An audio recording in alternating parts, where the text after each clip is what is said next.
Good day everyone, so in this video we'll talk a bit about Genshin Impact Theorycrafters and how they sort of mismanaged their public perception, in particular when it comes to their evaluation of characters. And I think one of the things that I want to talk about in particular is how often they keep on backtracking on Kokomi. This is something that a lot of people have called them out on. Basically, Genshin Impact Theorycrafters will say, look, we always told you that she was good, just like we told you Kazuha was good, and so on. But something about it feels disingenuous. It does irk a lot of people, and I think I can sort of like understand why. Because if you look at the amount of public evidence available way back when Kokomi came out, then there was very little active theory crafting support like for Kokomi as to how we understand her like today.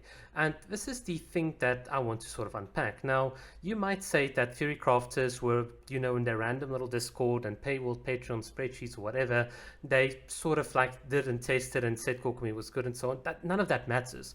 What matters is how the public perceives it. What did you do on Reddit, on our Kokomi mains way back when to sort of say, look guys, everyone says Kokomi is bad because of X, Y, and Z. This is why they are wrong. I am Theorycrafter X from Theorycrafting Body Y. Let me tell you what actually is going on with Kokomi, why her not critting actually enables much more than what you are led to believe. This is the sort of thing that I would have loved to see, and what you can see here on screen is, well, by none other than myself, and I'm not a theory crafter.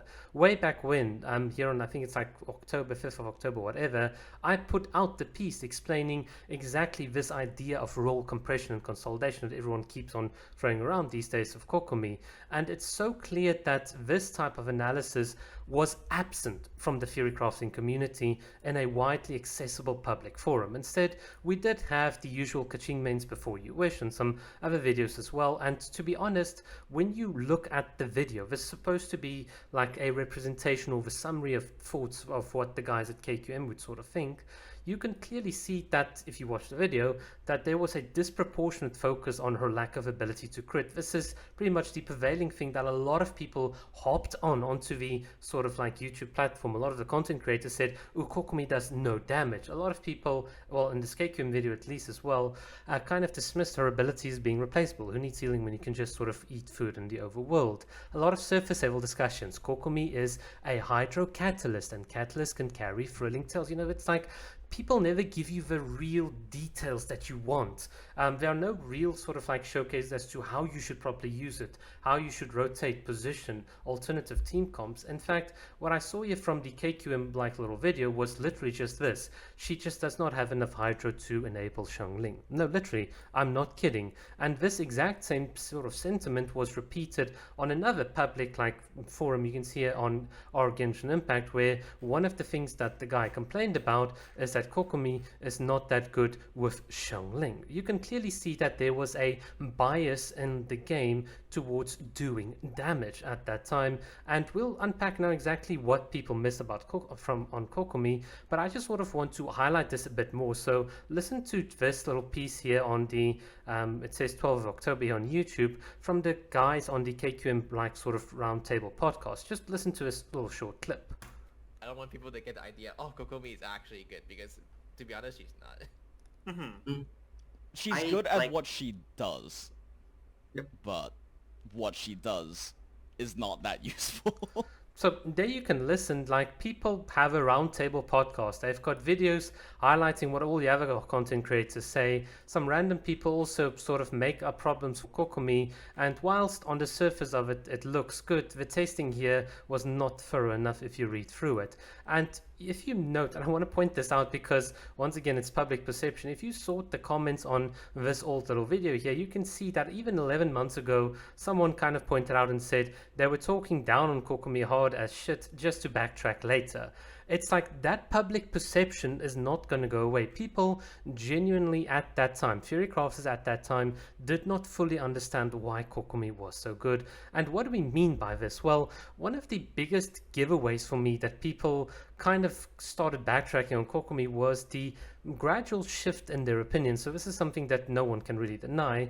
But as Corrosion, Ocean Youth Clam, Normal Attack buffers Shenhe for obviously the freeze teams, additional units like Yelon and Yamiko, Dendro in particular came out, Kokomi suddenly got better according to everyone. But this is again a very, very big lie, because the fundamentals behind all of these things and how Kokomi slotted into them did not change. The idea of Kokomi's role consolidation and compression and how it can stack in multiple different ways precisely because she cannot crit is the fundamental thing that makes her good, and none of the theory crafters pointed this out at that time. So if you want to tell me why Kokomi was good, you would have to sort of cite this as the key reason, because think about it, very few characters in Genshin Impact simultaneously grew into all of these different game mechanics and benefited from them.